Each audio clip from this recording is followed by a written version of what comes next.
Now this is cool.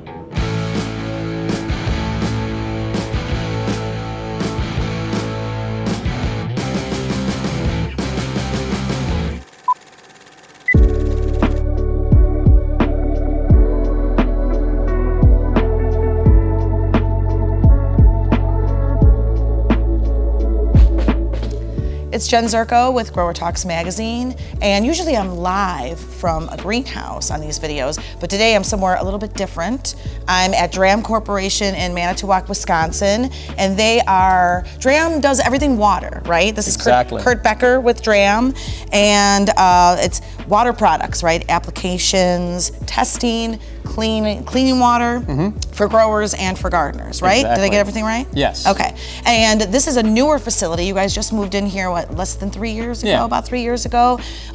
More office space, but also a bigger warehouse, which is where we are, 85,000 square feet, and also a research and development greenhouse, right? Yes. About 2,000 square feet. So we're here taking a tour of Dramm's new digs, and we're gonna go and kind of see the birth of a water wand, as it were. But what right here we're actually seeing is one of the products that Dramm does. This is an aluminum water breaker, right? This is the product. This is what started the company. Oh, okay. So in All right. 1941, John Dramm invented this water breaker. Basically, this starts out as a sand casting like this. We have a mold, we press that into sand. We insert the brass fitting because we want brass to go on brass. Brass and aluminum will corrode if we have water going through there. So these then are cast, they harden, they come here, and they get run on one of the machines to be cut down. And that's a multi-step process which shaves off a bunch of the metal, prepares the inside for it, cuts a ridge so that we can actually roll the disc onto it. And you can see it comes out a lot shinier. Oh yeah, and so a little this bit is smaller. the before, right? It's Right. a little rough around the edges, literally. Right. And then this is the after. And actually, I think the last time we were here, when you were in an old facility, Chris actually. He got to make his own. Yes, Yeah. which I'm sure he still has and he still uses. I'm sure, yeah. And so you have people that are doing that on these machines. Exactly. And we were talking about a lot of the things, actually most of the things that Dramm produces are still touched by hand. A lot of Very them, much so. We do automate some things, except most of that automation is aiding a person in doing the job. It's not, we don't throw a bunch of parts into a machine and have it come out with something completed at the other end. We do have a couple things that do that. For the most part, everything is still handmade like this. That's great. Thank you. All right. Well, let's go back into the facility and kind of see where the birth of a water wand, I guess we can All right. look at.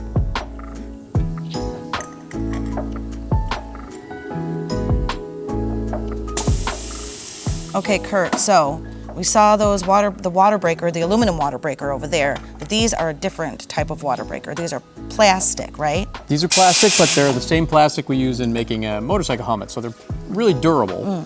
So the plastic is a lot lighter weight, but there's still a lot of growers that like the aluminum product. It's very durable, a little heavier, but it's gonna last forever. So here, let's show Osvaldo on the camera. So these are two different pieces. That's what they're putting together, right? Exactly. So what's happening here is the plastic water breaker has been injection molded. It's got a raised lip here. We're inserting the disc into that. That's being put into a heat press where it's heating up this plastic, and then it's folding it over that to make a seal and hold it tight. And then once that's done, it goes over here into this little conveyor, and they put these washers on it, right? That used to be one of the most bottleneck jobs in the place. It would slow everything down. We built a machine internally. We do a lot of our own automation that inserts that in there, gets it in, spun in nicely, fills the box. Those will then go either to wands or they'll get put into boxes to be shipped individually. Oh, okay. Well, let's go see what it looks like when it's with a wand. All right. Kurt, what's Tracy doing here now? Well, Dramm makes a number of different rain wands, watering tools. Some of them are for commercial use, some of them are for consumers. In this instance, we are putting together a glued set. So instead of having it threaded together, bent and swedged, we're actually gluing these pieces together. She's got it in the jig there. Glue is inserted on the inside. She puts them together, then she sets them in a jig so it actually gets the angle straight, because the bend is part of this. We need it to be we need to be continuous with the wand. We don't want it to be cockeyed compared to that. And then she puts those, once she finishes it, she puts it on the rack. Then that needs to cure for a little bit because the glue doesn't dry immediately. And you said it takes a day to fully cure the glue? Yes. Okay. And then we're going to take that over to be packaged. Okay. And I think you shipped had out. mentioned when we were doing our tour that the glue is the same glue that's used in automotive parts, right? We worked with some glue manufacturers to come up with the perfect glue for this scenario. It makes it very durable, so it's not, but it's flexible enough that it's going to take, some temperature changes and things like that without breaking. Well, yeah, and for a retail one, that's important. It'll be outside in the elements, pretty much all year. Hopefully not winter, Yeah, but yeah. exactly. Yeah. Exactly. Great. Well, we'll go to the next step then. All right. Okay.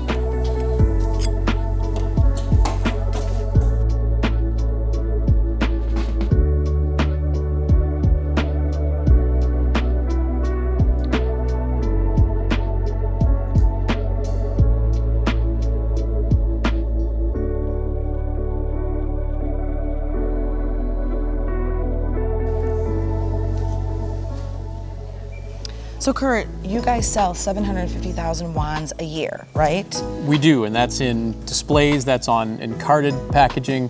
We saw those wands being made. Some of those are sold just boxed to a garden center. Some of those are going into a display full of a whole bunch of other product. And some of them are separate. The breakers are separate. Do you sell the For parts? our commercial growers, yeah, they buy everything individually. So they'll buy a wand, they'll buy nozzles differently, different lengths of wands, different valves.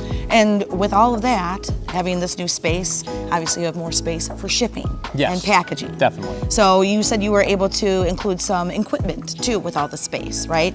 The vacuum lifts, Right. some of these forklifts you were able to use too. Well, the forklifts have been around for a long time. The vacuum lift's a pretty cool tool. Okay. It saves, it takes a two-person job down to one person being able to lift a big box. We ended up with more dock space. We ended up with more UPS dock space. We ended up with, a lot more ways to transport stuff out of this building. Well, yeah, and then what you told me, I think, that you guys just get busier and busier. Last year, January was your largest shipping month It was, in and that's history. That's all product getting ready to go to garden centers. That's all that we really peak our shipping season during that time of the year because it's getting ready for spring. Okay. All right. Well, spring is around the corner, even though it doesn't feel like it outside.